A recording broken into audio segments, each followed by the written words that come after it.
Hello दोस्तों, नमस्कार। भक्ति की संगत यूट्यूब चैनल में आपका स्वागत है। आज हम आपको बताएंगे बर्बरीक ने कैसे तोड़ा पांडवों का घमंड। कहते हैं कि भगवान श्री कृष्ण ने बर्बरीक के सिर को दिव्य औषधि से जीवित रखा और उसे पीपल की ऊंची शाख पर टांग दिया, जिससे वह भलीभांति युद्ध देख सके। और यह बात सही है कि बर्बरीक ने उस धर्म युद्ध को भलीभांति देखा था। 18 दिन तक महाभारत का महायुद्ध हुआ। अंत में दुर्योधन की मृत्यु के साथ इस महायुद्ध का अंत हुआ। पांडव विजयी हुए, कौरव पराजित। इस महायुद्ध की भीषण विभीषिका से दोनों पक्षों में केवल 10 व्यक्ति ही जीवित बचे थे। पांडव पक्ष में 5 पांडव, श्री कृष्ण व सात्यकी, और कौरव पक्ष में अश्वत्थामा, कृपाचार्य और कृतवर्मा। युद्ध समाप्ति के पश्चात भगवान श्री कृष्ण ने देखा कि पांडव अपनी विजय के मद में चूर है। उनका व्यर्थ का अभिमान दूर करने के लिए वह 5 पांडवों, सात्यकी, द्रौपदी और कुंती सहित बर्बरीक के पास पहुंचे। बर्बरीक का मुखमंडल चमक रहा था। उसने आदर सत्कार के पश्चात पूछा, कहो कैसे आना हुआ।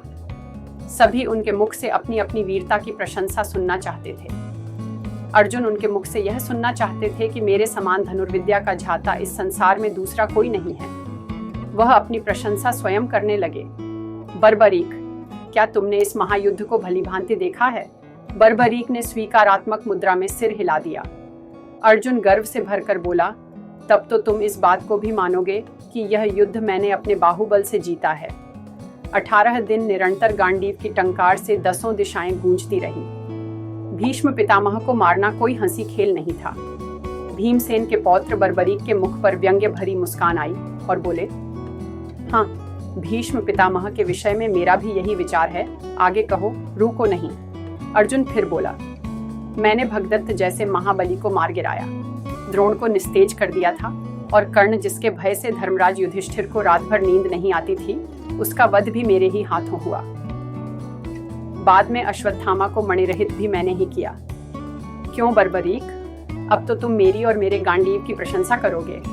बर्बरीक खुलकर हंसा उत्तर दूंगा, और भी किसी को कुछ कहना हो तो कह लो।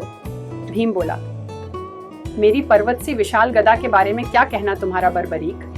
तुमने देखा होगा कि मैंने इस गदा से गदाधरी दुर्योधन का वध किया है। हिडिंब, बकासुर और कीचक के वध की कहानियां भी तुमने सुनी होंगी। अब तुम मेरी वीरता के बारे में कुछ कहो। बर्बरीक हंसा, कहूंगा, पहले तुम सब अपनी बात कह लो, फिर मैं सबका जवाब एक साथ दूंगा। नकुल सहदेव ने अपनी अपनी विशाल तलवारों की प्रशंसा की। युधिष्ठिर ने कहा, मेरा विचार है बर्बरीक, यह युद्ध मैंने सत्य के बल पर जीता। बर्बरीक ने सबकी ओर अपेक्षा से देखकर श्री कृष्ण से प्रश्न किया, श्री कृष्ण, क्या तुमको अपने विषय में कुछ नहीं कहना है? श्री कृष्ण मुस्कुराकर बोले, मुझे कुछ नहीं कहना बर्बरीक।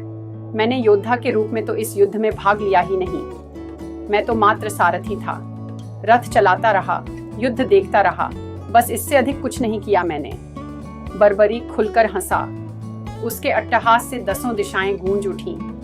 बाद में वह गंभीर स्वर में बोला, अच्छा किया श्री कृष्ण, तुमने सारथी के रूप में ही इस युद्ध में भाग लिया, योद्धा के रूप में नहीं। शस्त्र धारण करके भाग लेते तो संभवतः पांडवों की पराजय ही होती। नकुल, सहदेव और युधिष्ठिर को तो मैं महावीरों की श्रेणी में गिनता ही नहीं।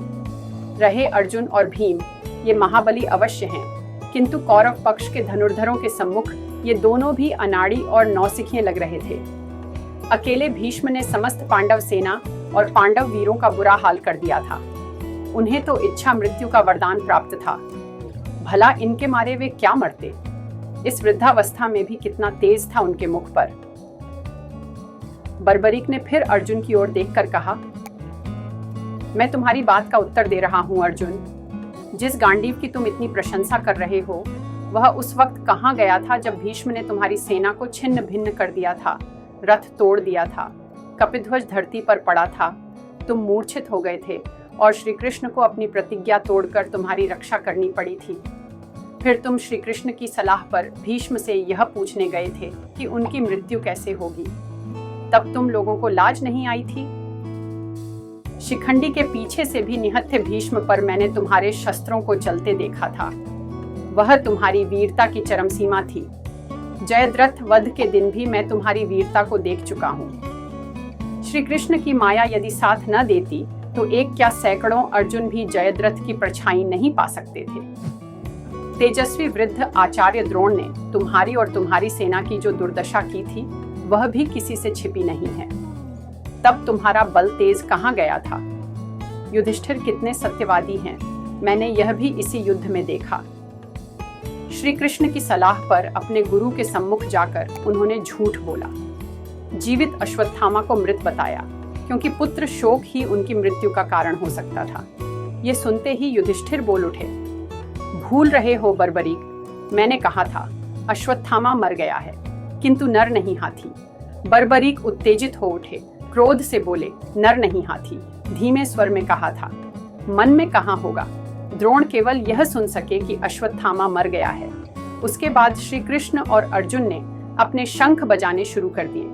क्यों, यह सब पहले से ही निश्चित था ना।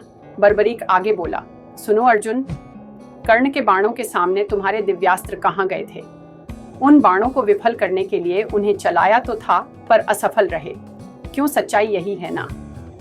श्री कृष्ण ने उस वक्त घोड़ों को बैठाकर अपनी और तुम्हारी रक्षा की, फिर भी तुम्हारा मुकुट कट गया था। और सुनो, निहत्थे कर्ण को मारते हुए तुमको लाज न आई होगी।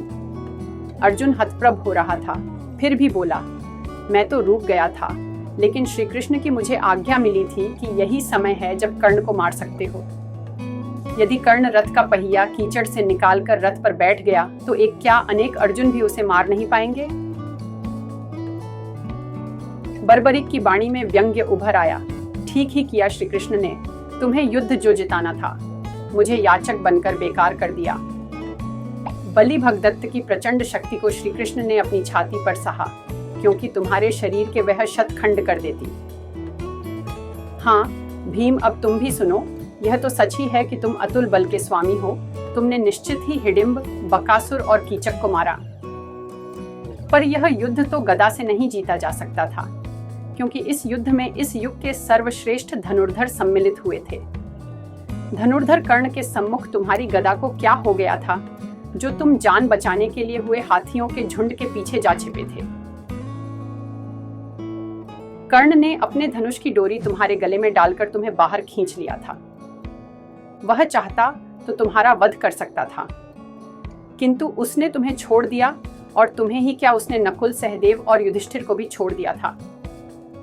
आज तो तुम सब अपनी वीरता की डींगे हाँक रहे हो, लेकिन यह भूल गए कि तुम उस महारथी से प्राणदान लेकर लौटे थे।